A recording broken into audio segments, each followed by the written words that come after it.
Бүгін келдіңіз ба Алматыға? Кеше келдім. Кеше келдіңіз. Жаңбырлатып қарсы алыпты Алматы. Мен постоянно жаңбырмен қарсы алып тұр осы соңғы кездері Алматы. Неге? Ол тоже бір белгі ғой негізі. Жаңбыр деген менің әжем айтатын еді, ол нұрдың суы, жаратушының нұры деп ше. Жалпы абсолют таза су жоқ қой, бірақ ғылымда именно жаңбыр мен қардың суы ол басқа суларға қарағанда абсолют таза болып есептеледі. Значит, бұл шынымен де нұр. Сондықтан менің ойымша, мен осы соңғы жиі келіп тұрамын Алматыға. Соңғы сапарларымда мен ұшақтан түскен кезде жаңбырмен қарсы алады да.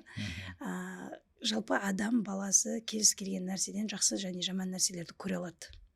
Оның қалай көресің, сенің өзіңнің қабылдауыңа байланысты да.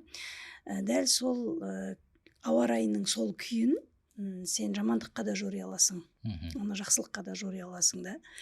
Мен үшін ол мені жақсы қарсы алды. Мысалға, кейбіреулер қазір бір жерге кірсең, мына күн адамның настроениесін түсіріп жатыр, көңіл күйін жаңбырлатып, басым ауырып кетті, вообще берекетім кетіп қалды деген сияқты әңгімелерді естисің да. Бұл неге байланысты? Бұл адамның санасының қабылдауына байланысты. Кез келген нәрсенен, жақсы нәрсенде, жаман нәрсенде көре аласың. Және сенің өмірің, сенің оны қалай көргеніңе байланысты қалыптасады. Сондықтан мен үшін қазір нұрдың себелеп тұруы. Сіз кез келген жағдаятқа сондай жақсы көзқараспен қарайсыз? Кез келген жағдаятқа жақсы көзқараспен қараймын, жақсы қабылдаймын, жақсы белгі ретінде қабылдаймын. Және оның нәтижесін мен үнемі көріп отырамын да. Өйткені мен қалай қабылдаймын, менің өмірімде сондай жақсы жаққа қарай қозғалыстар бар. Әрбір мен өзімнің клиенттеріме, менің шәкірттеріме осы салада өмірді қиындатпау, кез келген дүниенің жақсы жағын көре білу деген дүниені үйреткім келеді. Тамаша. Біздің жаңа студияға Ақтөбеден қонақ келіп отырған, бізде жақсылыққа жорайық, және хабарымызды бастайық, рұқсат болса, иә? Дайынсыз ғой? Әрине. Ал ендеше.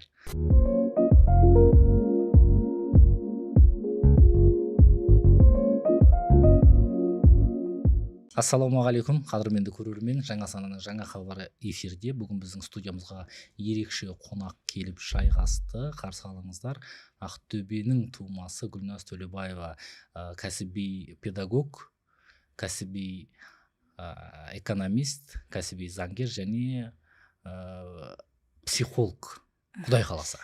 Кәсіби деп айтқанымыз қалай болады екен? Себебі мен заңгерлік білімді алғаныммен, біліміңіз бар, білімім бар, бірақ ол именно заңгерлік білімімді мен ешқандай қызметте қолданған жоқпын. Жеке өзіме қатысты болмаса, жалпы мен білмеймін, нақтылықты жақсы көрем. Жоғарғы білімді, жоғары біліміңіз бар. Жоғарғы білімді педагогпын, жоғарғы білімді экономистпін. Бұл екеуінде мен өзімнің мемлекеттік қызметте болған кезде мен оларды қолдандым, ал заңгерлікті мен енді ол бітіргеніммен оны мен ешқандай жаңағы кәсіби дейтіндей дәрежеде қолданған жоқпын. Тек өзімнің жеке қажеттілігіме байланысты, айналамдағы адамдардың қажеттілігіне байланысты қолданбасам, өмірде қолданбағаннан кейін кішкене дұрыс болмайды ау. Бұл тақырыпты неге мен кәсіби деп астын сызып айттым, Гүлназ ханым? Өйткені қазір студиямызға күніне сан түрлі эксперттер келеді ғой. Өзін әр саланың маманымын деп таныстырып жатады. Шын мәнісінде аттестаты жоқ эксперттер болады шынтуайтына келгенде. Соны көріп қынжыласың кейде. 25 жылдың осы сәуір айында қойдым, қателеспесем, ақпарат және мәдениет министрі Айда Ғалымқызына осы жайында арнайы жоба жасап, мынау болмайды, қайда бара жатырмыз біз деген ұсыныспен шығып, қазір заң жобасы талқыланып жатыр, эксперттерге қатысты түрлі саладағы. Қазір тек дәрігерлерге ғана кәсіби деген сөзді айтпайтындай халге жеттік негізі. Енді дәрігер, кәсіби емес дәрігер болмайды, бірақ әр салада кәсіби емес эксперттер өте жиілеп кетті. Сіз айтып жатсыз, жуырда психология саласын оқып жатырмын деп. Ондағы негізгі ойыңыз не? Үш бірдей жоғары дипломыңыз бар. Үш бірдей жоғарғы дипломыңыз бола тұра, неге психолог? Тағы да бір дипломды қанжығаңа байламақшысыз дейсіз ғой. Жалпы адам өмірде ешқашан білдім, толдым деп айтпау керекті. Мен білімге тойдым, мен барлығын меңгердім, оқыдым, тоқыдым деген сөз ол негізі адамның өзінің тоқтаған жерін көрсетеді. Жалпы ең бірінші алғашқы менің алған білімім ол педагогикалық білім болғанымен негізгі менің арманым ол журналист болу болған. Кішкентай кезімнен ол журналист болу менің арманым болған. Және психология деген жалпы ондай ғылым туралы әлі ешкім біле бермейтін кездерде, мен ол кезде ауылда тұрам, сол кездерде мен кітапханадағы психологияға байланысты кітаптарды тоғысқан қызбын да. Қолымда психологияның дипломы болмаса да, мен өзімді практикующий психолог ретінде жақсы қалыптастырған адаммын. Менің қатарларым подростковый возраст, переходной возраст дегеннің не екенін түсінбей жүрген кезде мен өзімнен өзім сол кітаптарды оқып алып, переходной возрасттан оңашаланып өтіп жүрген едім. Кішкентай кезімде.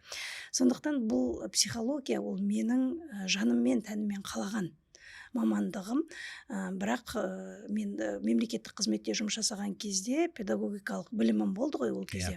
Кейін бізде енді барлығы жаңағы көш жүре бара түзеледі дейді ғой. Біздің тәуелсіздігімізді алғаннан кейін біздің елімізде барлық нәрсе өзінің бірте-бірте рет-ретмен дұрысталып келе жатты да. Сол моменттерде мысалға біздер мемлекеттік қызметке кірген сәтте сенде педагогикалық деген квалификацияда болған жоқ госслужбада. Ол жалпы гуманитарлық деген бір салаға кіріп кетті.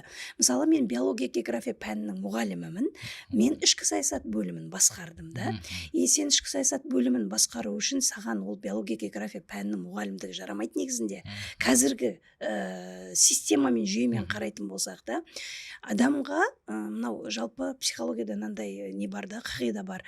Адамның ішінде ол болады, мен болады және менен жоғары болады деген бұл классикалық психологиядағы бар принцип.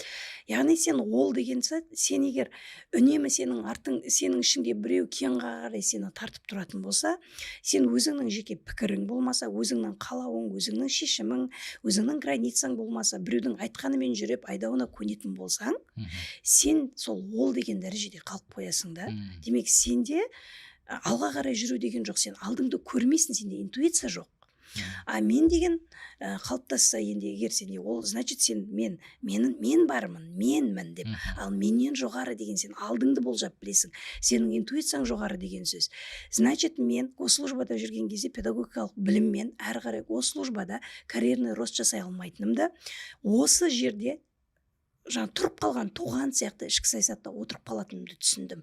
Себебі менің педагогикалық, соның ішінде биология, география пәнінің мұғалімі деген мамандығым менің госслужбада басқа салаларда өзімді сынап көруге келмейтінін түсіндім да. Мен экономикалықты оқыдым, экономиканы, одан кейін заңгерлікті оқыдым. Кейін енді әркімнің өзінің таңдауы, қалауы болады ғой. Жалпы мен бір жерде ұзақ отырғанды қаламайтын адаммын. Әр қашан өзім бұрын жасап көрмеген нәрсені жасап көрем, істемеген нәрсені істеймін, бармаған жерге барамын. Өйткені адамның өміріне осы қадамдарды жасаған кезде ғана өзгеріс келеді. Егер сен жаңа бір нәрсені жасамайтын болсаң, қазақта айтады ғой, қалың қалай десе, шүкір, жаман емес. Немесе айтады, сол күнделікті күйбең тіршілік қой дейді. Мен осы шүкір, жаман емес, күнделікті күйбең тіршілік деген дәрежеде қалғым келмейтін адаммын. Сол себептен бір күні сондай бір шешім қабылдадым, және оның басқа да себебі болды. Госслужбадан кетуге мен өзімді басқа салада сынап көру деген. Сол кезде просто мен түсіндім, что маған психология деген дипломның керек екенін да. Значит, менен жоғарым, менің интуициям осыны қалап тұр. Сен қанша жерден өмірдің институтынан өте бер, біз зайырлы құқықтық мемлекетте өмір сүріп тұрғаннан кейін сенің әрбір әрекетіңді, әрбір қадамыңды подтверждать ететін, бекітіп тұратын құжатың болу керек. Әрине. Психология ғылымы жалпы қазақ қоғамына өте қажет ғылымдардың бірі. Шынтуайтына келгенде, егер ол қажет болмаса, кезінде алаш қайраткерлері Әлихан Бөкейханов бастаған топ, мәселен оны Жүсіпбек Аймауытовқа бөліп беріп, сен осы психология деген кітап жаз деп айтпаушы еді деп ойлаймын. Десе де бізде соңғы уақыттарда осы психологияның салмағын түсіріп жібергендей күйдеміз. Өйткені екінің бірі, сөз ұстағанның екінің бірі ол өздерін психологпын деп таныстырып, түрлі жаңағы шаралар өткізіп, мынау есіңізде бар шығар деп ойлаймын, осы 23-ші жыл ма екен, 22-ші жыл ма екен, Қазақстан ажырасудан алдыңғы орынға шықты әлем бойынша. Енді ол дабыл қағатындай жағдай. Осы тұрғының өзінде көп кісілер осы психологтарды кінәлап жатты. Сіз не дейсіз осы тақырыпта? Мен келіспеймін. Психологтарды кінәлағанға келіспеймін. Псевдопсихологтарды деп айтайықшы. Иә, солай айтсақ, ол дұрыс болатын шығар. Себебі кез келген нәрсені екі жақты қарауымыз керек. Өмірде аққа қарсы міндетті түрде қара бар. Ащыға қарсы тәтті бар деген секілді ғой. Мынандай нәрсе бар да, ешқандай психолог, кәсіби психолог өзінің клиентіне, өзінің пациентіне шешім қабылдамайды. Сол үшін шешім қабылдамайды. Және ешқандай кәсіби психолог сен үшін сенің сұрағыңның жауабын айтпайды. Өйткені сенің сұрағыңның жауабы тек қана сенің ішіңде. Психологтар ол отбасыларды, ерлі-зайыптыларды ажыратушы немесе қосушы емес. Ол просто саған сенің ішіңдегі таба алмай тұрған сұрағының жауабын өзіңе шығарып беру. Сенің жаныңмен жұмыс жасауда. Психология дегеннің сөзінің өзінің төркінін алсаң да, ол жан туралы ғылым ғой. Ол сенің жаныңмен жұмыс жасайды. Сондықтан да бұл жерде ажырасулардың барлығын именно атап айтқанда психологтардың кінәсі деп айту, ол сыңар жақ пікір. Иә, психологтардың бар екенін мойындау керек, себебі мен былай деп айтамын ғой, қазақ десе өзімізге тиеді деген бір әдемі сөз бар да, кетпеннің басын бассаң сабы маңдайыңа тиеді дейді ғой. Но дегенмен бар ғой, қазір мен мынандай сөзді айтамын, жиі айтамын, біздің қазақ кез келген нәрсенің тізесін шығарады.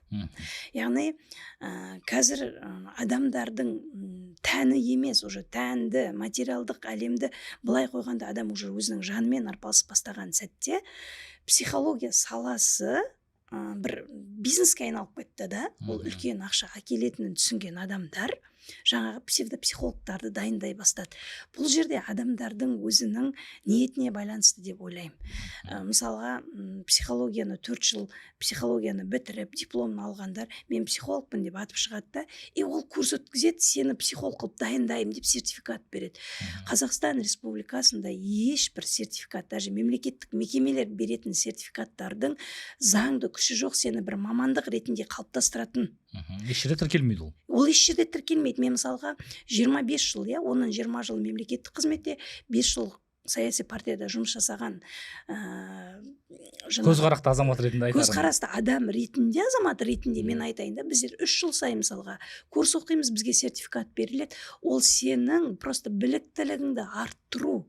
Сен біліктілігіңді арттырғандығыңды, немесе осындай бір курсқа қатысқандығыңды көрсететін ғана құжат. Маман ретінде дәлел емес. Мамандық ретінде мамандық бере алмайды ол. Осыны түсінбейді адамдар. Сертификатпен ешкім маман ретінде қызмет көрсетуге тиісті емес. Түсінікті, жаңа бір сөзіңізді айтып қалдыңыз, ақша көп болғаннан кейін деп. Жалпы психологияда шынымен де ақша көп пе? Мықты психологтар қандай ақша тауып отыр осы күндері? Ақша, былай деп айтайықшы, иә. Мысалға, жаңа сөзімде айттым ғой, біздің қазақ кез келген дүниенің тізесін шығарады. Тізесін шығарып, іске алғысыз қылып тастаймыз ғой, любой затта ше. Бір жақсы бір дүниені алып келе жатырса, сол жерде біреу ақша бар екенін көрсе, мына жерде ол қолынан келеді ма, ол қолынан келмейді ма, оны жасай алады ма, жасай алмайды ма, ол оның арманы ма, мақсаты ма, оған қарамаймыз, сол жерге барамыз да тапаймыз ғой, кәдімгі қазақша айтқанда. Сен бүлдіресің да. Сен білмеген затты, сен ол жерде кәсіби білімің болмаса, сенің ол жерде жылдар бойғы жинаған тәжірибең болмаса, сен бүлдіресің. Сол секілді, мысалға, психологияда ақша көп деген дүние мынандай нәрсе. Бұл қазір тек психологияда емес, кез келген саланы алып қарасаң, любой жерде ақша бар. Осы жерде айналаңа қараш, тұнып тұрған ақша да, бірақ оны адамдар көрмейді. Бір адам мынандай инфобизнесте білесіз ғой, көрсеқызарлық деп айтамыз ба бұны? Көрсеқызарлық деген емес, адам өзіне не керек екенін білмеуінің салдары. Лишь бы ақша алсам. Анау ақша қандай мақсатқа, не үшін келеді? Сенің шынымен де сол жерде сенің қызығушылығың бар ма деген дүние жоқ та. Яғни қазір адамдар бір моментте рухани құндылықтан гөрі біз материалды құндылықты бірінші орынға қойдық қой. Сол моментте адамдарда не басталды? Жарысу басталды. Яғни мен де андай болсам, анау шетелге барды, ол сенің арманың ба, арманың емес па, сол саған керек па, керек емес па. Сол жанталасып, жарысып, кредит алдық, қарыз алдық, ломбардқа бардық, әйтеуір сол шетелге біз де бардық деген секілді да. Мысалға сенің үйіңде 3 адам ғана тұрады, сенің құрбың жаңағы байдың жігітіне байдың баласына тұрмыс күйеуге шықты, жаңағы үлкен коттеджде тұрды, сен одан қалма, аттан қалма байталым деген бір жақсы бір сөз бар ғой қазақта. Сөйтеміз да өзіңдікі емес дүниеге жабысамыз. Бұның ақыры неге алып келді? Бұның ақыры адамдардың біріншіден қаржылық қиындыққа алып келді. Қаржылық қиындық болған жерде міндетті түрде отношение, қарым-қатынас құриды. Қарым-қатынас құрған кезде міндетті түрде денсаулыққа ол әсерін береді. Міне осы үш бұрышты проблема адамда комплекс болып қалған кезде уже адам не істей бастады? Мынау жанының тыныштығын іздей бастады. Жанының тыныштығын кім береді бізге? Жанның тыныштығын Алланың табасың ғой енді негізгі. Жалпы жанның тыныштығы ол сенің бір өзіңнің сеніміңе байланысты да.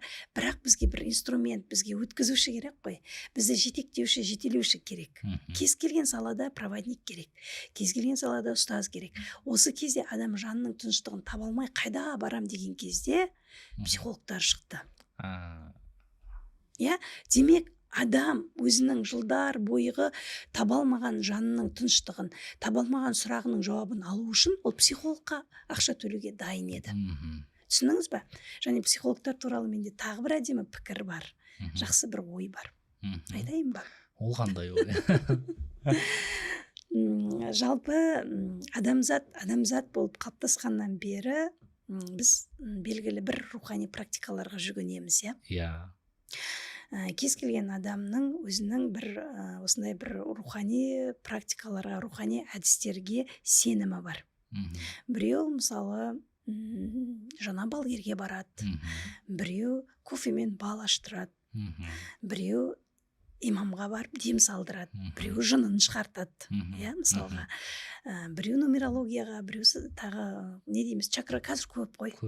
Неше түрлі қайсысы бірін атап, қайсысы бірін таусарыңды білмейсің. 99 түрлі құрал бар болса, соның почти тең жартысын көрген адаммын да. Ананы да оқып көрдім, мынаны да оқып көрдім, жасап көрдім, істеп көрдім деген секілді да. Соның ішінде мен кішкентай кезімде құмалақ ашатынмын. Өзіңіз? Өзім құмалақ ашатынмын. Түс көріп түс жоритынмын да. Кейін студент кезімде карта ашатын болдым. Маған оны ешкім үйреткен жоқ. Просто өзімнен өзім бір информация келеді да, жасай беремін. Ол кезде түсінбеймін. Не үшін олар нәрселер жасап жатқанымды да.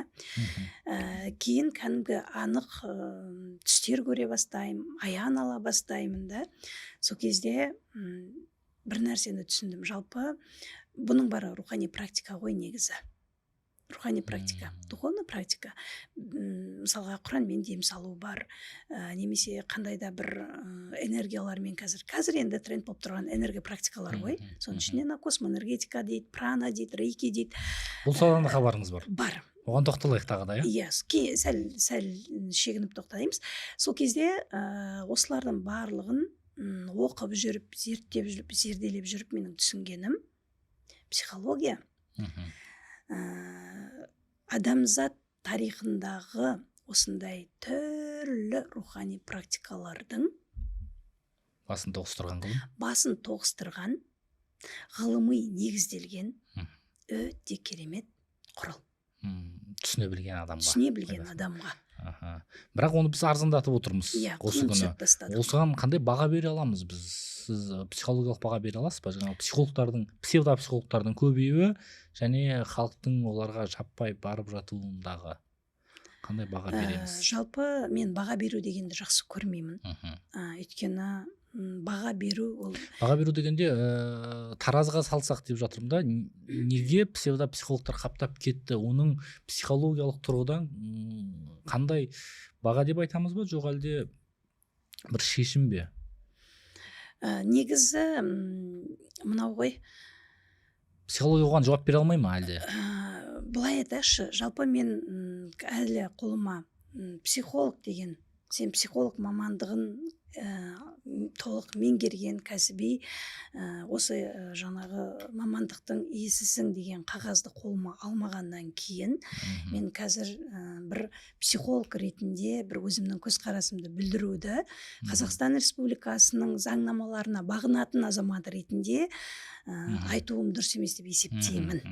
Хотя ішімде бір нәрселер сайрап тұрса да, себебі тағы да айтам, біз бір жаңағы далада жүрген, ойымызға келіп жүрген нәрсені істей алатын мемлекетте тұрған жоқпыз. Біз кәдімгі өзіңнің демократиялық, зайырлы, заңға бағынатын мемлекеттің азаматтары болғаннан кейін осы қағазды мен қолыма алмай, өзімді психолог ретінде позицирование да бермеймін деп өзімнің сондай принциптерім бар. Тамаша, осы принципіңіз үшін мен сізді қатты құрметтеймін. Көп рахмет. Жалпы жаңа сананың өзінің бірнеше ішкі рубрикалары бар. Солардың бірі блиц сауалдар, шағын. Хабар басталмас бұрын сіз айттыңыз, осы әйел тақырыбы туралы бүгін әңгіме қозғасақ, көрген білгенім мен оққан түйгенім арқылы осы әйелдерге бәлкім үлгі болар деген жайтты айтып қалдыңыз. Сондықтан осы блиц сауалдардың ішінде осы әйелдерге қатысты тақырыптар бар. Соған кезек берсек. Хорошо, жақсы. Әйелдің энергиясы ма, әлде білімі ме? Бір сөзбен айтсаңыз. Кейіннен тоқталсақ болады. Неге? Энергиясы. Ренішті ішке сақтау ма, әлде бірден айту ма? Айту. Әйелдің басты жауы кім? Күйеуі, енесі, әлде өзінің қорқыныштары? Өзінің қорқыныштары. Сексуалдық бұл тәннің ісі ме, әлде рухтың ба? Рух. Ақша әйелге еңбекпен келе ме, әлде күймен келе ме? Күймен келеді. Бақытты әйелдің бір сөзбен сипаттамасы? Өзін бақыттымын деп сезіне алған. Бақытты екенін қалай біледі ол әйел? Оның барлығы, бақыт деген ол бар ғой, оның определениесі жоқ. Бақыттың анықтамасы жоқ та, сен оны қалай қабылдайсың? Адам бақыттың бір өлшемі, бір байлықта немесе не деп айтсақ болады? Бақыттың өлшемі байлық емес. Мұқағали айтады ғой, бақыт деген не өзі деп бастады топ таласты, бірі оны түзден іздеп, бірі оны үйден іздеп, бірі түзден арасты деп. Сол айтқанда әркім бақыт деген әйелдің жанының тыныштығы ғой. Жанның тыныштығы. Әйел үшін бақыт жанның тыныштығы. Жалпы әйел өзі тыныш емес қой. Ол эмоционалды, үнемі бүйтіп жаңағы тынышсыз өмір кешетін халық негізі. Ал тынышталып қалған кезде ол әйелдік сипаттан ажырап кетпей ме? Сіз мына жерде әйелдің сыртқы сипатын айтып тұрсыз. Әйел, ол көп қабатты эмоциядан, көп қабатты энергиядан тұрады да. Оны біздің қазақ, біздің аталарымыз әйел 40 шырақты, әйел 40 жаңағы 40 жанды деп кейін өзгертіп алдық қой. Негізі әйел 40 жанды емес, 40 шырақты. Шырақ деген не ол? Шырақ деген жарық. Шырақ деген нұр. Нұр мен жарық не ол? Энергия. Значит, әйелдің энергиясы 40 қабаттан тұрады. Энергия ол эмоция. Біздің әрбір эмоциямыз энергиямыздың көрсеткіші. Енді әйел тыныш емес деген сіз сыртқы келбетін айтып жатырсыз да. Сыртынан әйел мазасыз. Анау бір қолды әйел бір қолмен әлемді, бір қолмен бесікті, бір қолмен әлемді тербетеді деп, әйел осы мен 40 жандымын, мен 40 шырақтымын деп бүкіл мына тынышсыздықты, сыртқы әлемдегі, сыртқы өміріндегі тынышсыздығын соны айтып жатырмыз да. Негізі әйелдің жанының тыныштығы деген ол мынау эмоцияларының көрсеткіші емес. Осы 40 қабаттан 40 тұратын эмоцияларының барлығы өзінің ішінде үйлесім тапқан адамның әйелдің жаны тыныш. Яғни өзі орын-орнымен осы 40 қабатты энергиясын, 40 қабатты эмоциясын өзінің өмірінде, өзінің тиісті жерінде көрсете алған әйелдің жаны тыныш. Ол ренжіген кезінде ренжи алу керек, өкпелеген кезінде өкпелеу керек, жылағысы келгенде жылау керек. Осы тақырыпта жаңа айтамыз ғой, біз сырттай бәрі керемет, бала шағасы түгел, үйі таза, жұмысы бар, күйеуі бар, бірақ іштей сөніп қалған, ішкі жарығы сөніп қалған әйелдерді кезіктіріп жатамыз. Олар кейде өзінің жан сырын қазір біреу психологқа барса, психологқа бара алмайтындар әлеуметтік желіге жайып салып жатады кейде.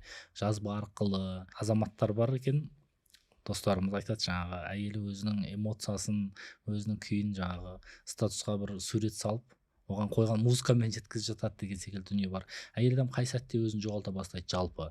Ол жаңа сіз айтқан шам сияқты ғой енді.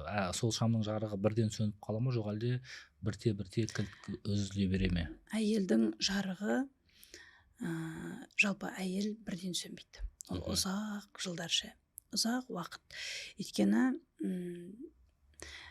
әйелдің өзінің жаратылысы ерекше ғой. Біз неге, егер әйел мен ердің жаратылысы бір болатын болса, онда біз оларды неге ер мен әйел деп бөлеміз? Олардың әрқайсына жаратушы өзінің функциясын берген, өзінің жаратылысын берген. Бірақ әйелдің еркектен айырмашылығы да, артықшылығы да деп айтатын шығармыз. Әйел өзінен әйел адам өзінен адамды өсіріп шығарады. Бұл енді вообще ғажап қой негізі. Действительно ғажап да, ол мүмкін емес нәрсені мүмкін қылып тұр. Яғни жаратушы да ол да. Значит, әйелді осы үшін құрметтеу керек қой негізі ер азаматтар. Әйел өзінің осындай бір ерекшелігін, осындай бір өзінің жаратылысының ғажаптығын, өзінің нәзіктігін, өзінің әсемдігін, өзінің әдемілігін артында тұрған, маған қорған болады деген еркекке тапсырады да, бүкіл жауапкершілігін. Бірақ үлкен үмітпен келеді. Үлкен үмітпен, үлкен сеніммен келеді. Бірақ ол сол сенім ақталмағанда, сол үміт ақталмаған кезде әйелдің ішіндегі әлгі қырық шырағы біртіндеп сөне бастайды. Оның барлығы бір күнде жабылмайды. Мысалға қараңызшы, өмірде еркектер шорт кетеді, морт сынады деп айтады ғой. Себебі еркектердің жолы біреу да. Оның энергиясы бір ағынмен, бір жолмен ағады да, былай тіп-тіке. Сосын олар шорт кетеді, бірден сынады. Сынған еркекті көтеру қиын. Ал сынған әйел қанша сынады, сонша рет тұра береді да ол. Потому что ол ішіндегі жаңа 40 қабат энергиясын, шырағын біртіндеп погасить ете береді да. Жаба береді. Бір күні барып ол түсінеді. Яғни ол өзінің еріне, ол бөтен отбасынан шығып, бөтен отбасына барды ғой. Сол жерге сіңуге барады да. Сол жердің тәрбиесіне көнуге барады. Сол үйге ыңғайлы болуға, сол үйдің жаңағы бір солармен бірге біте қайнасып кетуге барады.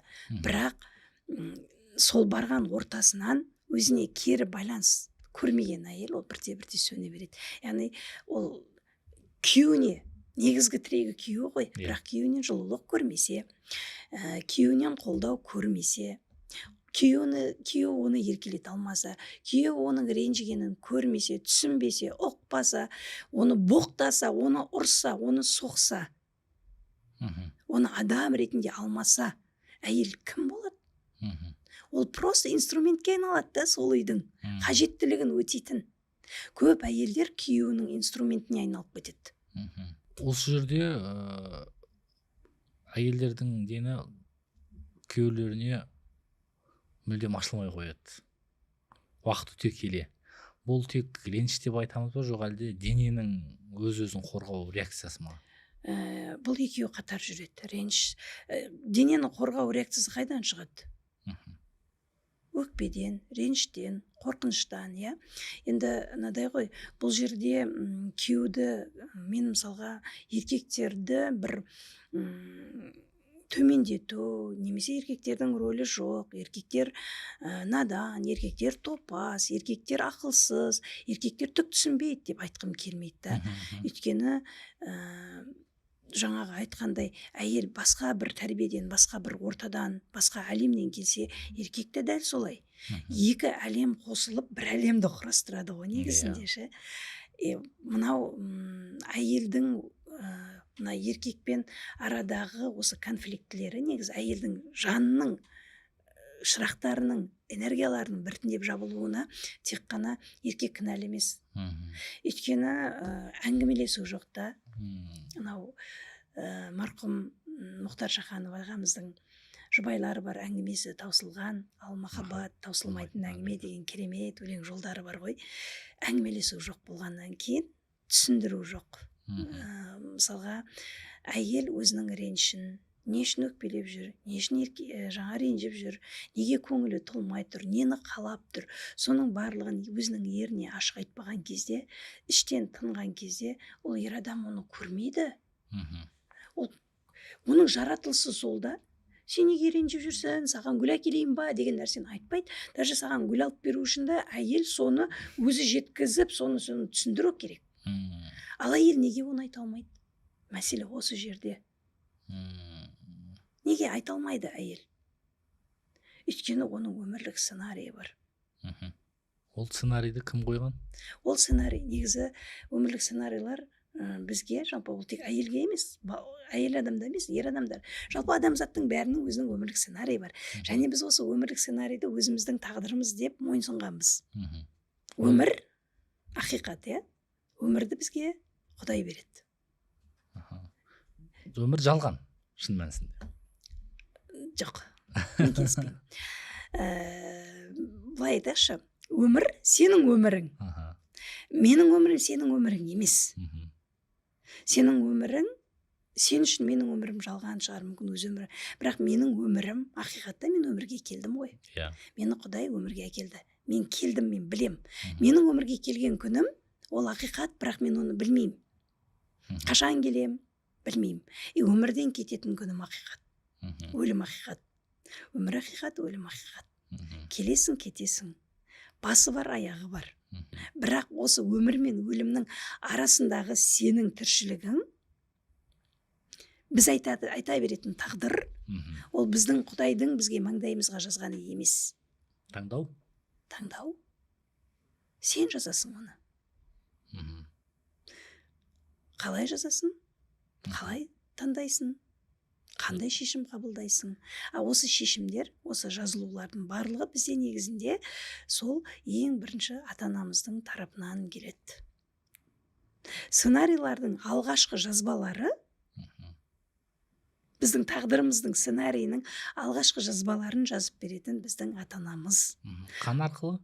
Қан арқылы, әрекеттері арқылы, тәрбиесі арқылы, сөзі арқылы, әрекеті арқылы. Одан кейін орта, қоғам, теледидар, радио, подкасттар, осындай да. Бәрі біз фильтр қоймаймыз. Ата-анамыздың тарапынан кезінде бізге тәрбие болып көрінген дүниелердің барлығы бізге бұйрық болады. Және сол бұйрықтың негізінде баланың санасы ешқандай фильтр жасамай, анализ жасамай шешім қабылдайды. Сол оның өміріне айналып кетеді. Яғни, ер адамға басыңды көтеріп қарауға болмайды, ер адамға қарсы сөйлеуге болмайды. Мысалға, менің өзім әжем былай деп айтатын. Любой затты қарсы сөйлеуге болмайды, бас көтеруге болмайды деген ол жаңағы сені ұрып өлтіріп жатса да, сен бұғып жата бер деген сөз емес негізі. Айтып тұрмын ғой, бізде кез келген нәрсені екі жақты қарауымыз керек. Біз қалай қабылдаймыз, қалай анализировать етеміз, қандай санамен біз өзімізге шешім қабылдаймыз. Мәселе сол жерде. Мен әжем былай айтатын. Үйде әкең мен ағаң бар кезде бір қилы бол дейді. Әкең мен ағаң жоқ кезде бір қилы бол дейді. Бұл жерде мен былай қабылдаймын да, әкенің жақындығы жүздедей ақ деген сөз бар. Қазақтың, Демек, әже менің қай жақтан қорғап тұр? Сен әкең мен ағаң келгенде үндеме, бұғып отыра бер, айтса да көндеп тұрған жоқ. Етегі жеңіңді жап, ол еркек. Әкеңнің жақындығы жүздедей ақ деген сөзді айтып тұр. Мені қорғап тұр. Түсініңіз ба? Біз оны қалай қабылдаймыз? Мәселе сода. Осы қабылдаулар бізге шешім қабылдатады, ол шешім біздің өмірлік сценарийіміз жазады, өмірлік сценарий біздің тағдырымызға айналады. Өте терең тақырып, шын мәнісінде. Бірақ біз бұған жеңіл қараймыз.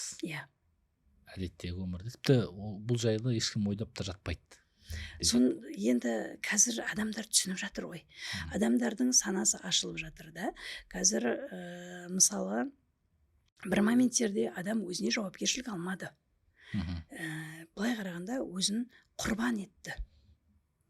Болады да, саған бәрі болады. Әйелдің өзінің границасы, шекарасы болмаған кезде оған бәрі болады. Әйелді боқтауға болады, әйелді ұруға болады, оны жұмсауға болады, оны төпеуге болады да, оған не болса соны айтуға болады. Өйткені әйел соған өзіне рұқсат беріп тұр. Өзінің границасы жоқ. Иә, и бір моментте уже сана ашыла бастады. Өйткені мынау ғаламның өзінің заңдылықтары өзгерді ғой қазір. Энергияның дәуірі деп айтып жатырмыз. Ғаламның заңдылықтары өзгерген кезде әйелдердің, жалпы адамдардың санасы ашылып бастағанда ол түсінді да. Бұған әрине психологтардың үлесі өте зор. Ол үшін рахмет айту керек оларға да.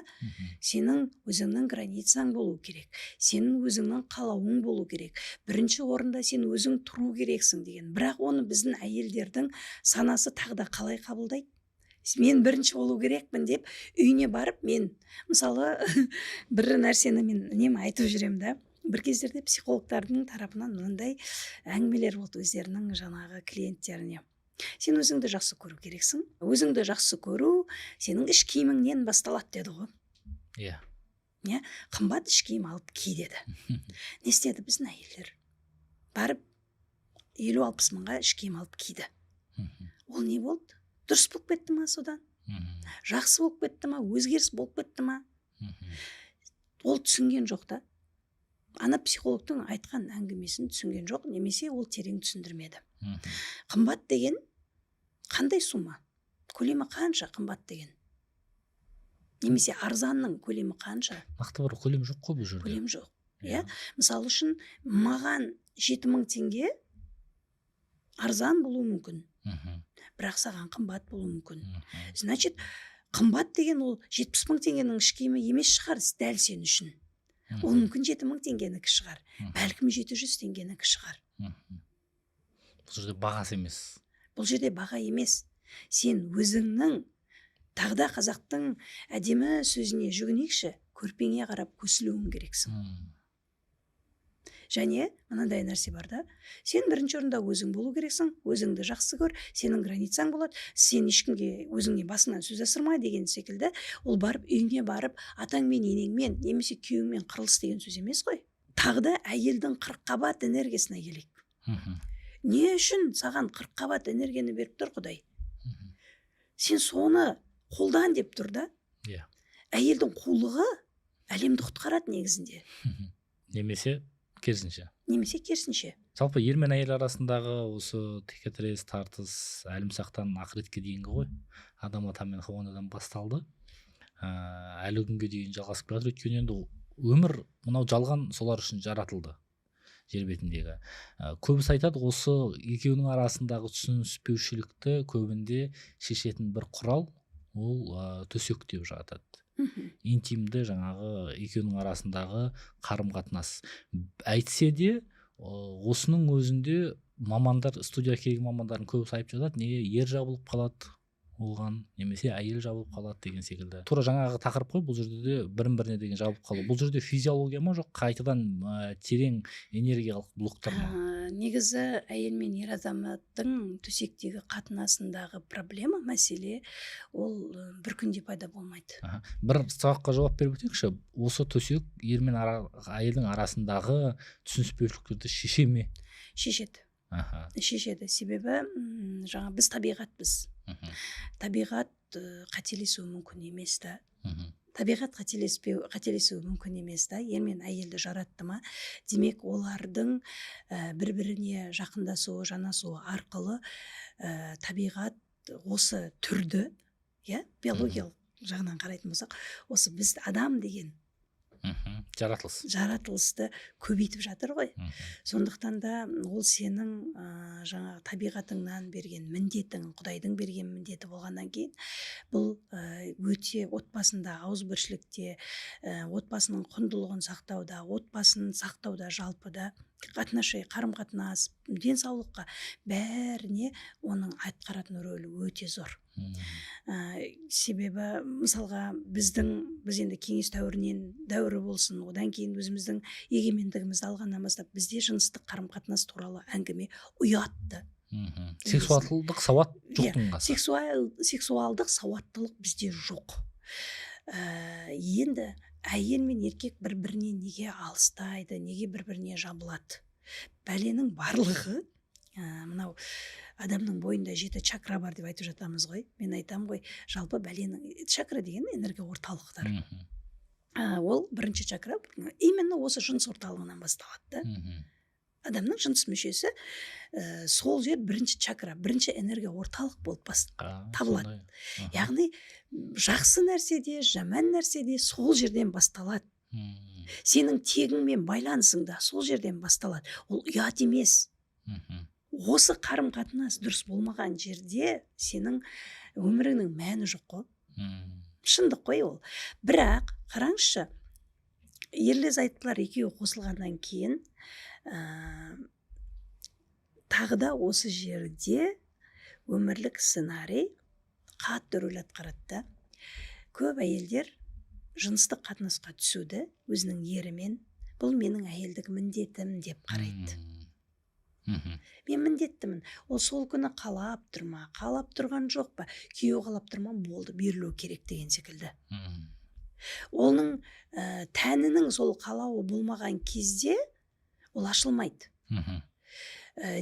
Ал әйел адам неге қаламауы мүмкін? Біріншіден, әйелдің отбасындағы жүктемелерінің өте көп болуы. Күні сағына ол үйді да жинайды, баланы да қарайды, кірді да жуады, жұмысты да істейді, дүкенге де барады да. Тамағын істейді. Міндет көп қой. Дәл осы міндетті екеуі ара бөлісуге де болады негізінде. Еш жерде жазылып тұрған жоқ ол. Мынау әйелдің міндеті, мынау еркектің міндеті деген секілді. Сол әйел канализацияның шаруасында істей береді негізінде. Физикалық денесі шаршап тұрған әйел түнде төсекке жатқанда ерімен қатынасқа түскісі келе ма? Түскісі келмейді. Ол бірінші себеп болуы мүмкін. Екінші себеп, ер адамдар әйеліне ішіп келіп жақындады дейік. Әйелде не пайда болады тағы? Жиіркеніш, раздражение тағы жабылады. Ондай себептер өте көп. Немесе жаңа кілт ауыр сөз айтып қалуы мүмкін, жаңа боғауыз сөз айтып қалуы мүмкін. Ұрып жіберу. Мысалға, саған күндіз сені боқтауға болады, күндіз сені ұруға болады, түнде менің қасымда жатуыңа болады. Әйел бірте жабыла береді. Бұл әйелдің еріне деген тек қана бір махаббатының суы емес. Ол тән жағынан да онда блок пайда болады, энергетикалық тұрғыдан. Және соның мамандардың айтуы ғой енді. Түбі түрлі ауру сырқауға.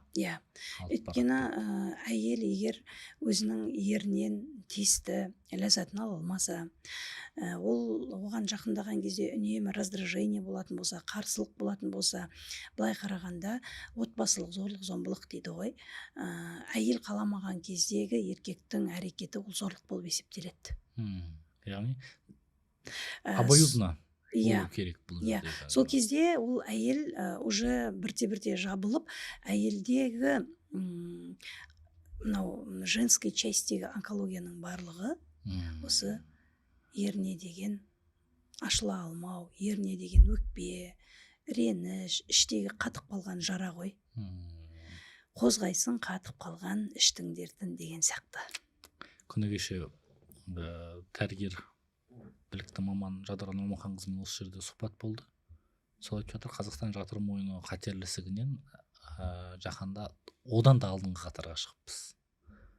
Дәл осы әйел азаматтардың өлім жітімінің көбеюі Қазақстанда жиі кездесетін жайт екен. Бұл енді көп адам біле бермейтін және көп насихатталмайтын тақырыптардың бірі деп ойлаймын. Мен естігенде таң қалдым, шынымен де осындай ма? Өкінішті, өте өкінішті, өте қорқынышты. Әйел жоғалды деген сөз, әйелдің жоғалуы, ұлттың жоғалуы ғой. Мысалы, осы жерде ер азаматтар кішкене ойлану керек деп ойлаймын да.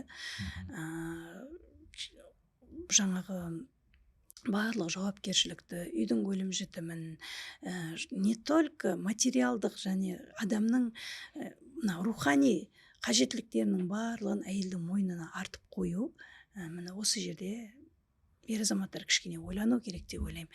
Себебі былай ғой, мысалға әйел өзінің ерінен қашатын болса, оған не үндемей қалып, немесе қатты сөйлеп, немесе ұрысатын болса, демек мәселе әйелде емес қой. Немесе әйел оны жек көргендей емес. Бұндай жағдайда әйел еріне көңіл бөлмей кетсе, одан қашып жүрсе, оның ұйықтап қалғанын күтіп жүретін болса, ер адамдардың ренжімесін маған әрине, санасының соншалықты төмендігі, ол әйелін сенің біреуің бар. Сен басқа адамды тапқансың деген сияқты кінәлайды. Тек ер адам емес, қоғам солай кінәлайды. Әйелдің жарқырап жарыққа шыққаны қоғам үшін тұрпайы да. Мына қатын құтырып кетіпті ғой. Настроение біреуді тапқан ғой деген сияқты ше. Көбі деп айта алмаймыз әрине. Бұл жерде бұл бір тақырыптан бір тақырыпқа отырғандай боламыз десе де, қоғамдағы осы ер мен әйел арасындағы кикілжіңдер, түсініспеушілік көп жиі насихатталып жатыр соңғы жылдары. Және соның салдары да болса керек, бәлкім бойдақтардың да қатары күрт артып бара жатыр. Мен байқаймын, неге үйленбей жүрсің, немесе неге тұрмысқа шықпай жүрсің десе, жаңағыдай осындай блоктар әзірден пайда бола бастады. Ертеңмен үйленген кезде мынандай болса, немесе ертеңмен тұрмысқа шыққан кезде мынандай жағдай болса деген әңгімелерді жиі естіп жатамыз. Бұл сол ұлттың ертең үшін алаңдататындай жайт. Әрине, өте алаңдатады. Қазір жастар шынымен де отбасын құруға асықпайды. Біріншіден, екіншіден, тіпті отбасын құрғанның өзінде олар бір-бірімен бір жаңағы неге келмейді. Түсіністікке келмейді. Әркім өзіндікінде тұратшы. Бұл жерде тоже мынау терең психологиялық жұмыстар ғой.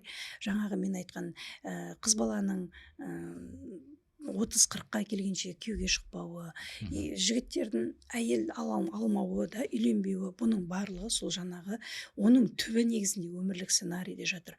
Үйінде анасы құрметтелмеген, үйінде анасы сыйланбаған, үйінде анасы қорлық көрген қыз бала не күйеуге шыққан кезде анасының сценарийін қайталайды, не өмір бойы күйеуге шықпай жүреді таңдап. Бұл жазылмаған заңдылық. Иә. Ол адамның подсознаниясындағы тұрған нәрсе ғой. Мынау санасыздық, былай айтайыншы, санасыз десе біз ренжиміз ғой. Негізі санасыз дегенге ренжімеу керек та. Өйткені біздің өміріміз, біз 5% санадан 95% санасыздықтан тұрамыз. Және сол саналылықты біз іздейміз. Сол саналылықты іздейміз. Сол мынау 95% санасыздығымызбен 5% саналылығымыз бір-бірімен дос болу керек та. Десе де біз осы жақсы әйел синдромы деген бір синдромды айтып жатады мамандар. Оның түп төркіні неде? Жақсы болып көріну, мәселен жақсы жар болу, көріну, жақсы ана болып көріну, қоғамға өзін жақсы көрсету десе де оның ішкі халі басқа дүниені сайрап жатуы әбден мүмкін.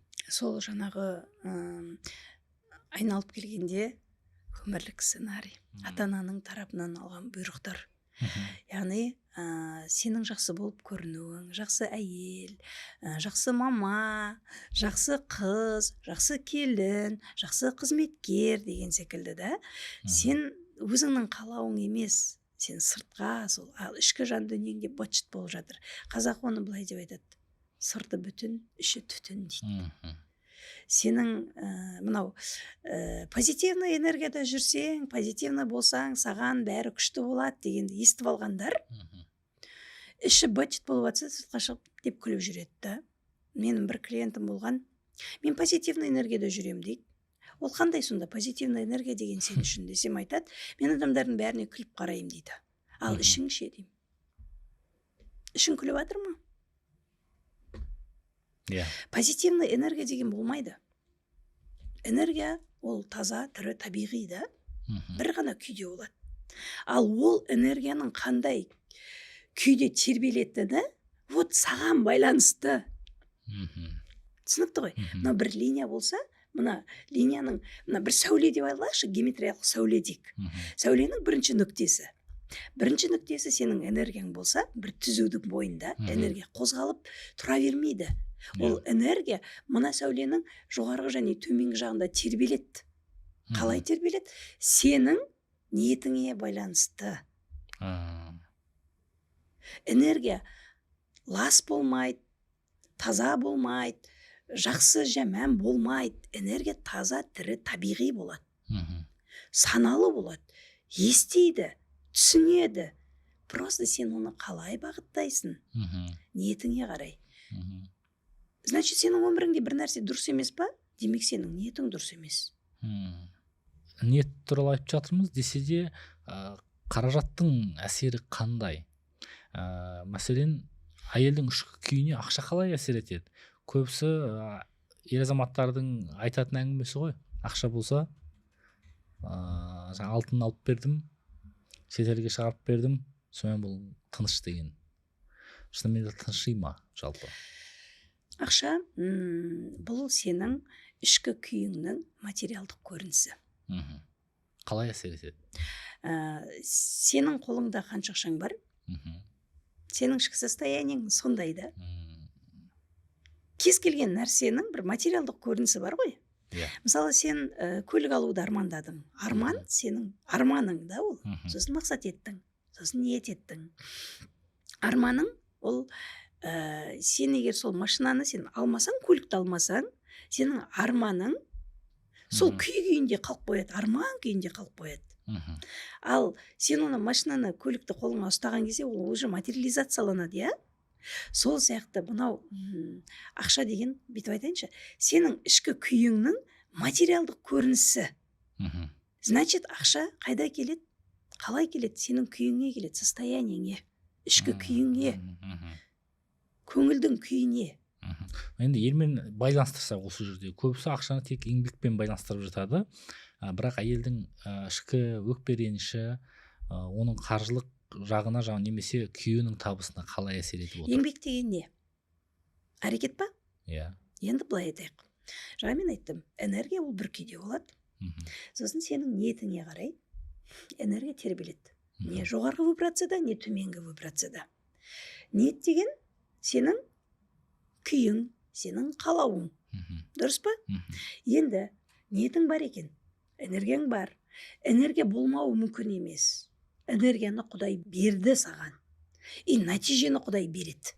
Мынаны берді, нәтижені береді. Түсіндік па? Енді осы энергия мен нәтиженің арасында сенің жасайтын қадамдарың бар. Ол бірінші сенің ниетің. Яғни, мынау энергия сенің ниетіңе қарай тербеледі.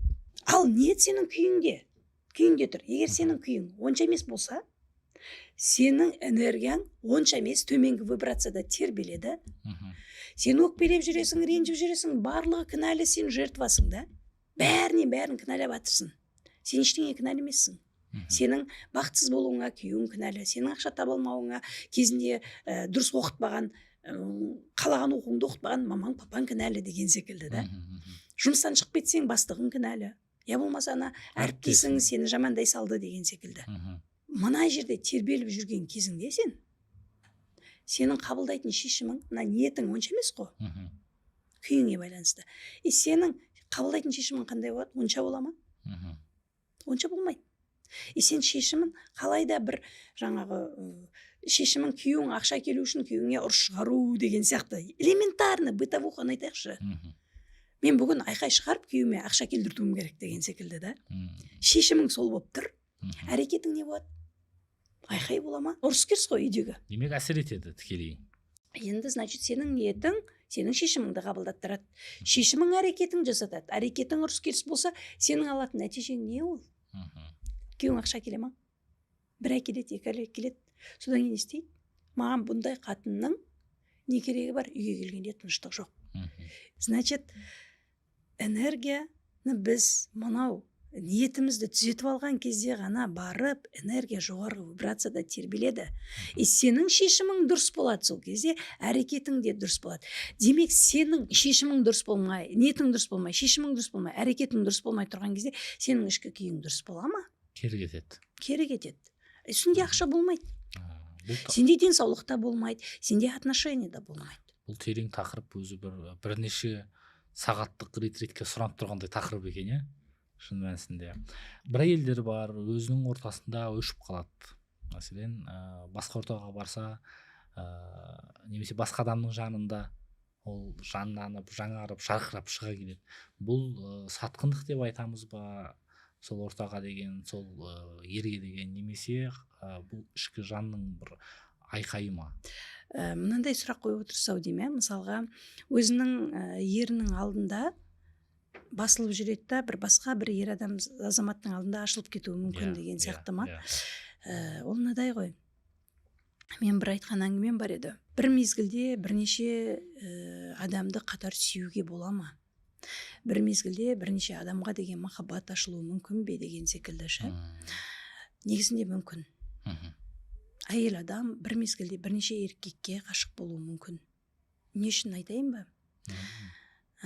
Бұл оның жаңағы ерлі зайыптылық тарихынан басталмайды. Ол өзінің кішкентай бала күнінен басталады. Егер ол отбасында, қыз кішкентай бүлдіршін отбасында өзінің әкесінен өзінің қалағандай қамқорлықты, мейірімді тәрбиені көрмесе, ол өзінің әкесінің анасын қалай қорлағанын көрсе, одан кейін ағасының тарапынан да сондай бір дискриминация дейміз ғой, қысымдар, әлімжеттік көретін болса, әйел адам, ол қыз өсіп бойжетіп күйеуге шыққан кезде жалпы ер азаматтардан өзінің үйінде, отбасында, өзінің ұясында көрмеген дүниелерді аңсайды. Соны көргісі келеді. Мысалға, идеальный нәрсе жоқ қой, бағана айтқандай абсолют таза су жоқ деген секілді, бір еркектің бойы тұнып тұрған сол жаңағы сенің қалағаның болуы мүмкін емес та. Мысалға, бір ер азамат, например, бір қызметте жүрген кезде, коллективте дейік та, ұжымда бір үлкен кісі оған бір қызы сияқты қамқорлық жасауы мүмкін. Немесе қарындасы сияқты. Ол қыз бала ондайды көрмеген болатын болса, өзінің отбасында, ол адамға деген симпатиясы ашылады. Сезім. Яғни іштегі бостықты толтырады. Іштегі бостықты толтырады. Бір нәрсе айтайыншы. Нешінші класста жүрген екен есімде жоқ, қазақ тілі әдебиетінен олимпиадаға бардым, аудандық деңгейге. Қасымда менен бір класс төмен оқитын қыз болды. Сол қыздың әкесінің ағасының үйіне бардық. Кешкілік ет асты. Қазақпыз ғой енді. Анау кісі врач. Интеллигентный отбасы, интеллигентный адам екені, білімі барлығы көрініп тұр. Ана бала шағасымен отношениесі, әйелімен отношениесі да күшті да, андай күшті, маған қатты триггерт етті ол. Әйелімен де қалжыңдап отыр, балдарымен де, бізбен де қалжыңдап отыр да ана кісі. Әңгімесінің бәрі сауатты сондай. Осы нәрсе мені қатты триггерт етті. Шіркін, менің әкем осындай болса ғой. Менің әкем қарапайым электрик. Мен отбасымда ондай нәрсе жоқ. Сол нәрсе менде жазылып қалды да. Сондай адамды іздедіңіз ба? Сондай адам болса екен. Менде андай не болған? Менің күйеуім білімі жағынан да, сауаты жағынан да, санасы жағынан да менен жоғары болу керек. Маған ақыл айту керек деп ше. Бұл не? Менің просто әкемнен өзімнің ала алмағаным. Бірақ мен әкем сияқты жігітке күйеуге шықтым. Мен анамның сценарийін қайталадым. Яғни сіздің сценарийіңіз жұмыс істемеді. Менің қалауым жұмыс жасамай қалды. Менің анамның сценарийі доминантты болып кетті. Анамның сценарийі жұмыс істеп кетті. Өйткені мен өзімді сондай еркекке лайықсыз санадым. Өйткені менде ол кезде ақша болмаған. Яғни оғанда байланысты дейсіз ғой. Әрине. Бір жағынан. Мысалға, сен өзіңнің қалауыңды нақты қоя білсең, және өзіңе рұқсат берсең ғана, сен сол нәрсеге қол жеткізесің. Қалауың басқа, бірақ рұқсатың жоқ болса ішіңде. Қазір адамдар ақша тапқысы келеді, ақша табу қалауы, бірақ ішінде рұқсат жоқ. Яғни рұқсат беру керек дейсіз ғой кей жерлерде. Кей жерлер емес. Қалауың бар ма? Рұқсат беру керексің. Қалауың бар, рұқсатың болмаса, сен ол нәтижені алмайсың. Значит, мен әкемнің жаңағы жоғарғы білімді болмағаны үшін, оның интеллигентный болмағаны үшін, менде бір сондай, бір ішімде бір апан болды мынандай. Апан, соны толтыру деген нәрсе болды да. Оны қалай толтырдыңыз? санамды өсірдім. Бір күні мынандай сұрақ келді. Тағы да айтамын, әрбір адамның сұрағының жауабы тек қана өзінің ішінде. Сенің сұрағының жауабын мен білмеймін. Бір күні менде мындай сұрақ келді. Мен күштімін ғой. Менің 3 жоғарғы білімім бар. Мектепті күшті бітірдім. Барлық универлерді с отличием бітірдім. Мен бастық болдым да, госслужбада істедім. Мен жаңағы адамдардың алдында еркін сөйлеймін, ойымды жақсы жеткізе алам, анализ жасай алам да. Кімнен шықтың? Егер сенің әкең, сенің шешең түкке тұрғысыз, ештеңеге алғысыз болса, сен қайдан шықтың деген сұрақты қойдым да өзіме. Мойындау деген дүние бар. Мойындау өте қиын. Адам өзіне сұрақ қойған кезде, адамның өмірінде неге өзгеріс болмайтынын айтайын ба? Адам өзіне сұрақ қояды ғой. Сол кезде ең бірінші келген жауап бар. Сол жауапты қабылдамайды. Сол жауапты мойындамайды. Оны өзгертеді. Өйткені ол жауап оған ұнамайды да. Өйткені ол сенің шындығың ғой. Мойындамайды. Сен ішінен сұрақ келеді. Сен кімсің? Мысалға да. Например, мен неге көп ақша таба алмай жатырмын? Жалқаусың деген жауап келеді ішіңнен. Сосын сен өзіңді ол жауапты ақтап аласың, өзгертіп тастайсың. Жоқ, мен деген үйтіп жатырмын ғой, мен бүйтіп жатырмын ғой. Сен ана жалқаусың деген жауапты өзіңе қабылдамағанда, мойындамағанда сенің өміріңе өзгеріс келмейді. Өйткені мойындалмаған нәрсе ешқашан емделмейді, исцеление алмайды. Келесі сұрағымның жауабы болды деп ойлаймын. Бәлкім толықтырарсыз. Әйел адам өзін жоғалтқан шыңыраудан қалай шығады деген бір сұрақ қойғым келген. Өзін қайта табу үшін қандай қадамдарды жүріп өтуі керек, қадамдарға бару керек? Өзінің күйімен жұмыс жасау керек. Әйелдің күйі ол өте маңызды. Әйелдің күйі реттелген кезде отбасындағы бүкіл мәселе шешіледі. Қазақтың тағы бір әдемі мақалын айтқым келеді. Еркек бас, әйел мойын деген. Бұл жерде ер азамдар еркек бас дегенді мен басып тұру керекпін, мен басшымын, мен жаңағы біріншімін деген нәрсе емес.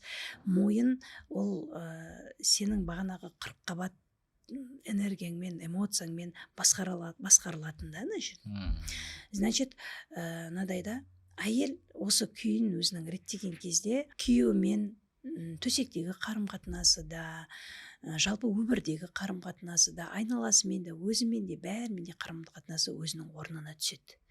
Әйелдің күйі отбасында өте маңызды.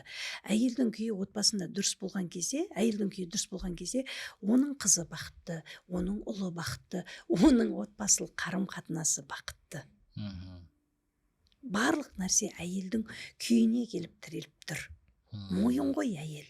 Демек, еркектің күйінде өзгертіп жібереді. Қатты өзгертеді. Білесіз ба, адамдар жылдар бойы еркегін өзгертемін деп тыраштанады, жанталасады да. Өзін естімейді әйел. Әйелдің кінәсі осы жерде. Өзін естімейді. Не үшін ренжіп жүр? Ана ішіндегі тұнып қалған реніш қаяқтан шықты әйелдің. Неге ренжіп жүр? Неге кешіре алмай жүр? Неге өкпелеп жүр? Неге жабылып қалды? Өйткені әйел анау еркегін өзі қалағандай етіп істей алмаған, өзінің күйіне ренжіп жүр. Ол күйіне ренжіп жүрген жоқ. Өзіне. Осыдан бір ай бұрын шамасында Руслан Ахметов есімді азаматпен рухани практика екен, ол кісі сұхбат болған.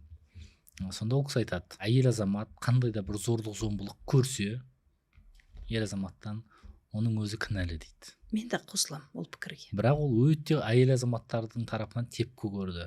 Сіз неге өйтіп айтасыз? Біз жаңағы жамандық көргенімізге өзіміз кінәліміз ба деп сіздің жаңа айтқан сөзіңізден сіздің осы қосылатыныңызды аңғарып отырмын. Енді бұны әйел азаматтың аузынан есту күттірмеген жайт, шынтуайтында.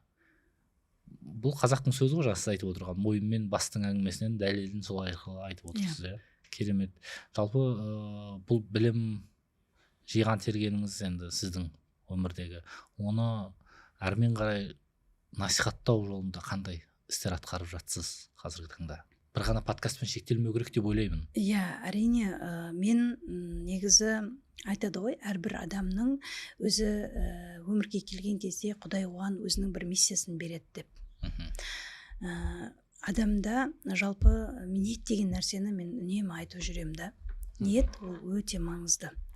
Сенің бүкіл өміріңді құрастыратын, сенің өміріңді қай бағытқа қарай ағатынын қалыптастыратын ең бірінші баспалдағың ол сенің ниетің.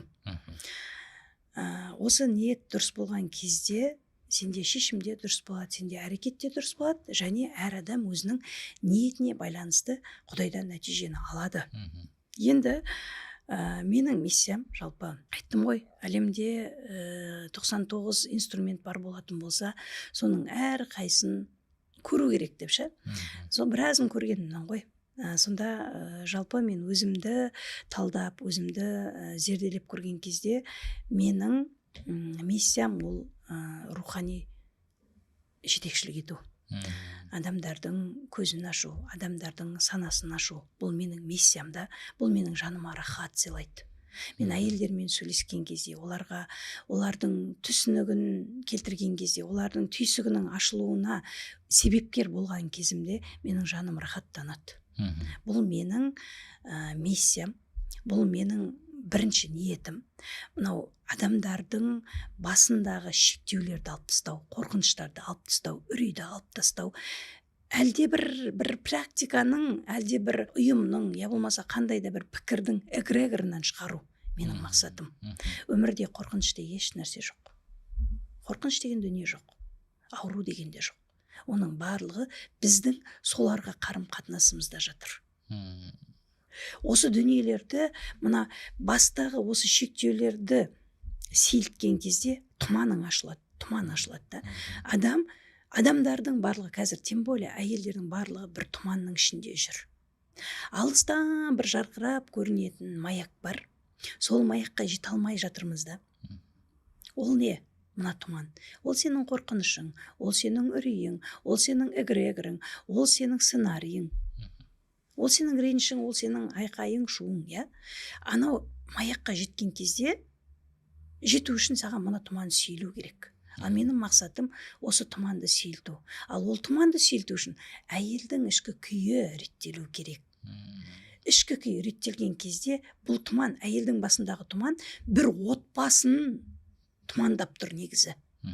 Және сол отбасыдан құралатын қоғам. Иә, және сол отбасынан құралатын қоғам тұманданып тұр.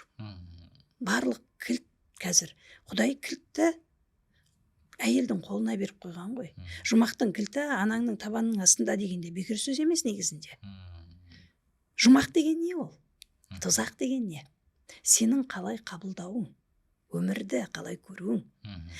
Бір әңгімені айтайын. Бір адам жұмаққа түскен екен. Келе жатса, жұмақта барлығы бар. Қандай әдемі табиғат, сылдыраған су, хордың қыздары деген секілді. Ой, рахаттанып тамсанып келе жатса, алдында бір есік тұр екен. Ол тозақтың есігі екен. Адамбыз ғой. Қызығушылық, ананы көрсем бола ма дейді. Көре ғой дейді. Ашса, дәл сондай табиғат. Дәл сондай керемет, ғажап. Бірақ адамдары бір-біріне ренжіген, бір-біріне ұрысқан, төбелескен, жертва да. Бұдан не қандай түйін шығаруға болады? Сенің мына ғаламды, мына вселенныйды, мына әлемді, сенің өмірді қалай қабылдауың? О дүниедегі жұмақ пен тозақ маңызды емес. Сенің жұмағың мен тозағың дәл осы сәтте. Осыған байланысты мен әйел күйі деген ретрит өткізуді жоспарлап отырмын. Әйелдерге арналған. Өйткені жаңа айтып кеттім ғой, әйелдің күйін реттемей, отбасыда реттелмейді, қоғамда реттелмейді. Ол қайда өтеді? Жоспарым бойынша Алматы қаласында. Оған қатысудың шарттары бар ма, қандай да бар? Қатысудың енді шарттарын кейін сәл кейінірек өзімнің әлеуметтік желілердегі парақшаларымда жариялаймын деп отырмын. Қазір концепциясын жазып қойдым. Бағдарламада не болады? Бағдарламасында негізі ретрит 3 күн өтеді. Бірінші күні әйелдің осы бүкіл дәл қазіргі состояниесі, бүкіл қиындықтары, бүкіл ауырлықтары, бүкіл қорқыныштары деген секілді. Екінші күні біз сол состояние анадан мынаған шығарамыз, күйге шығарамыз. Үшінші күні уже адам өзіне полный трансформация алып кетеді, нәтижемен кетеді. Біз қорқамыз ғой. Адамдар қорқады. Қорққан жерге бармайды. Білесіз ба, бір құпияны айтайын. Қай жерден қорқасың, сол жерге бару керек. Сенің өсу нүктең, сенің бүкіл мүмкіндігің сол жерде тұр. Тамаша. Сіз де сол қорқыныштарыңыз болып, оны жеңдіңіз бе? Мен қорықпаймын. Сіз қорықпайсыз. Бұрын қорқатынмын. Білмеймін, қалай мен қорықпай кеткенімді түсінбеймін. Қорыққан жеріме барам. Қорыққан жерге барасыз. Жаңа өзіңіз айтып отырған кілт сіздің қолыңызда бар ма қазір? Бар. Оны неге сұрап отырмын? Өйткені біздің хабар жаңа сана, оның сана трансформациясы деген арнайы бір рубрикасы бар. Соған бір кезек келіп тұрған секілді. Осыдан бір 20 жыл бұрынғы Гүлназ бен қазіргі Гүлназдың арасында қандай өзгерістер орын алды? Соны білсек. Мен қазір бір сөздерді айтсам, сол қарсысты сіздің көзқарасыңыз керек. 20 жыл бұрынғы Гүлназдың көзқарасы қалай болды? Дәл қазір қалай қарайды оған? Былай айтайыншы, жалпы менің күйеуге шыққаныма биыл 22 жыл. 22 жыл. 22 жыл. Ал трансформацияңыз қай кезден басталды? Енді сол 22 жыл деген, мен, значит, 24 жасымда күйеуге шықтым. 24-ке дейін, күйеуге шыққанға дейін менің өмірімде жалпы трансформация деген өмір бойы болады ше. Бірақ қалыпты трансформация, адамның толық өзгеріске өтетін уақыты, өзін қалыптастыру уақыты, өзіңмен жұмыс жасаған күннен бастап 3 жыл уақытты құрайды. Күйеуге шыққанға дейінгі 24 жыл, енді балалық шағымның барлығын бүйтіп айтып келсем, сол жылда, қазір мен 46-да тұрсам, осы 46 жыл бойы мен өзіммен жұмыс жасаған әйел екенмін. Артыма бір бүйтіп көз жүгіртем, шегінбеймін мен артқа. Артыма қарамайым. Просто көз жүгіртем. Көз жүгіртіп отырсам, адасқан кезім болды. Отасқан кезде, от басқан кезде болды. Сол көз жүгірткен кезде өкінесіз ба? Қуанасыз ба? Қандай күй кешесіз? Вообще өкінбеймін. Өйткені мен мақтанам. Мақтанам. Өмірімде түрлі сынақтар болды. Осыдан 20 жыл бұрынғы Гүлназ, егер артыңа көз жүгірткенде өкінесің ба, қуанасың ба десе, өкінетін едім. Жылайтын едім, еңіреп тұрып. Өйткенде менің санам басқаша болған. Менің өмірім бітшіт. Құдай мені жарытпаған. Құдай мені осындай отбасыға тап қылған деген секілді әңгімені айтатын едім. Жақсы, онда сол кезек берейікші. Сол отбасы деп қалдыңыз ғой. 20 жыл бұрынғы Гүлназ отбасы жайлы не ойлады, қазір не ойлайды? Ол түсінікті, қалай түсіндіңіз? Мен өзіммен өзім арпалыс өскен қызбын да. Өзіммен өзім, мана бір сөзімде айттым ғой. Мен кітапты көп оқыдым. Ауылдағы кітапханадан тауысқан. Сол кітаппен өмір сүрдім. Мен өз өмірімді кітаппен қатты салыстыратынмын. Байланыстырасыз? Қатты байланыстырам, қатты салыстырам. Менің өмірлік сценарийімді құрастыруға кітаптың да үлесі өте зор болды. Ата-анамның тарапынан келген бұйрықтарды былай қойғанда. Мен анам мен әкемнің арасындағы түсініспеушіліктер, екеуінің арасындағы ұрыс керістердің барлығын көріп өскенде, бір бұрышта жылап отырған кездерім де болған. Бірақ сол кезде, қазір өткеніме көз жүгіртіп, мен өзіме мақтанам дедім ғой. Неге? Сол кезде мен өзіме мынандай шарт қойғанмын. Мен өскенде әке шешемнің қателігін қайталамаймын. Бұл осы сөз менің өміріме темірқасық болғанда, сол үшін мақтанам. Бірақ сол айтқан сөзімді, өзіме берген сол уәдеміне жету үшін, менің өмірімде сынулар болды, құлаулар болды, сынақтар болды. Бірақ мен қазір мынандай принциптегі адаммын. Мен құлағанымды, мен сыналғанымды, мен сынғанымды санамаймын. Қанша рет екенін, қанша рет орнымнан тұра алғанымды санаймын.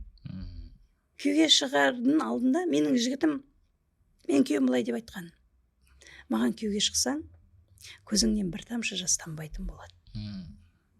маған осы нәрсе керек болды. Жылағыңыз келмеді.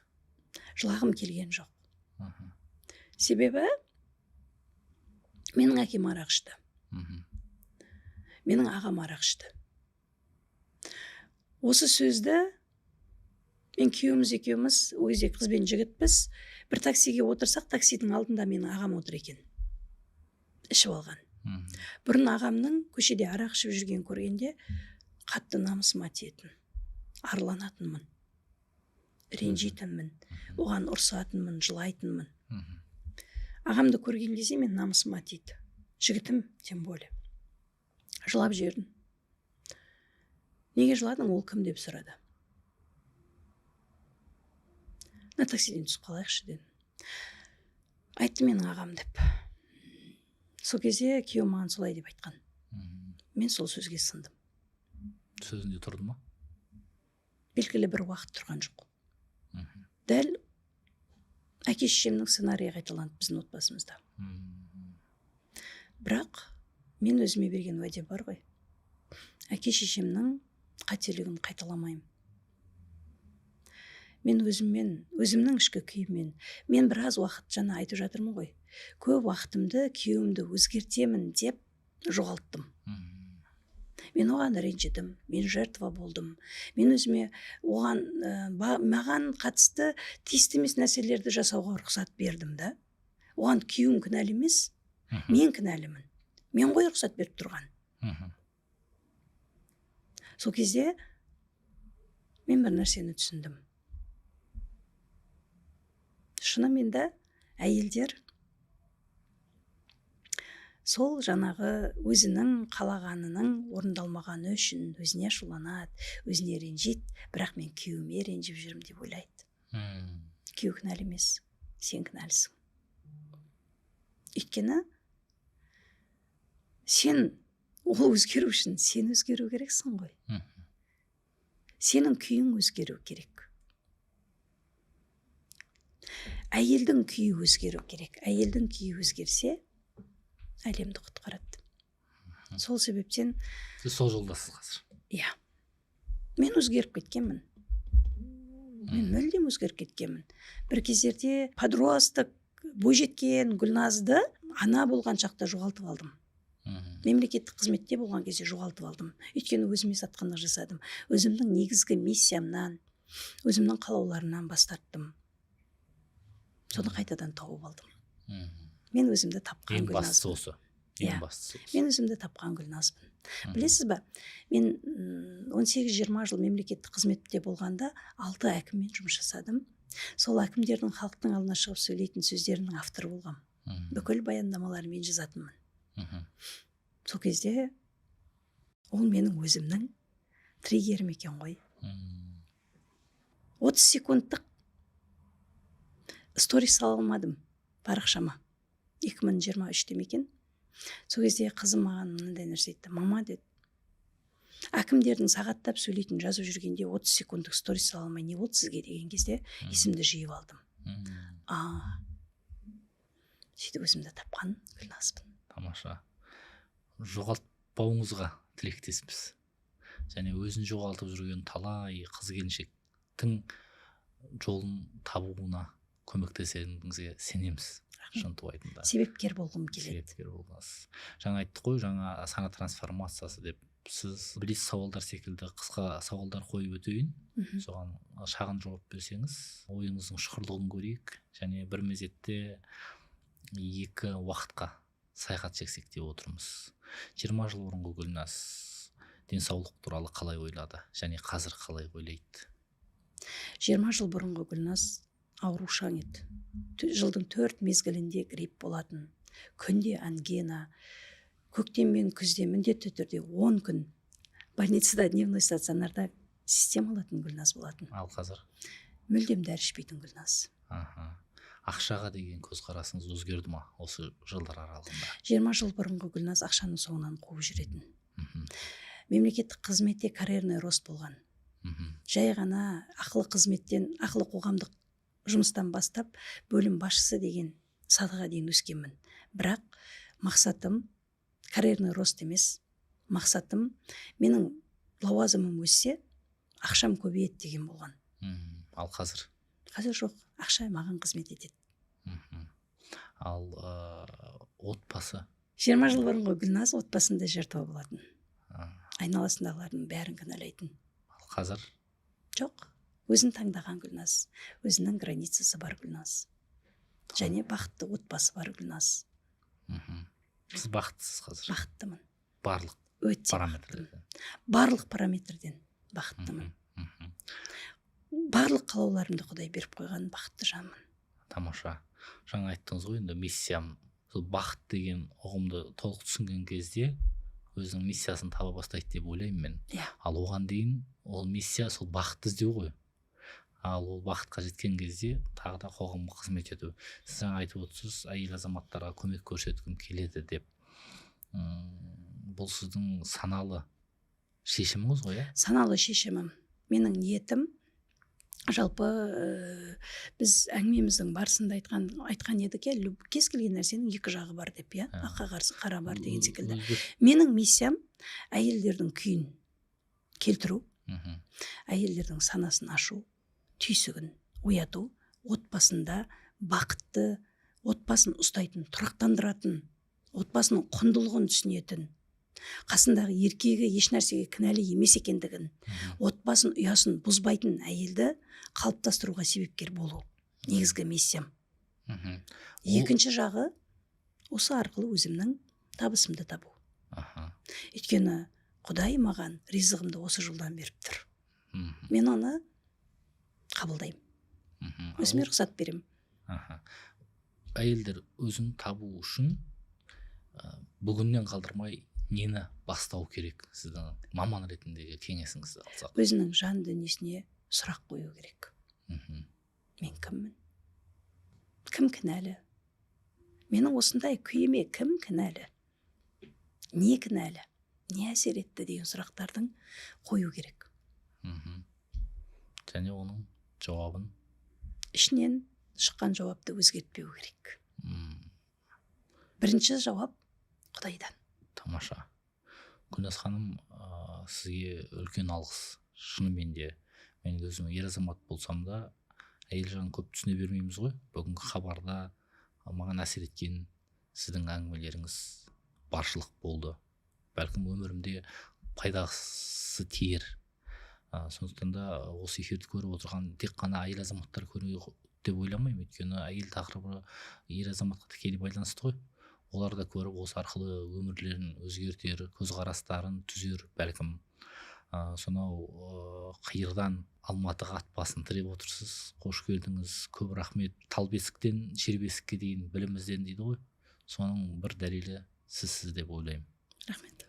Бүгінгі хабарды тағы да айтсам екен, осы тақырыпқа терең тоқталмай қалдық деген жайт болса, сөз кезегі өзіңізде. Не айтасыз, қорытынды сөз? Кеше ғана Шымкентте 2 күндік трансформациялық сабақ өткізіп келдім.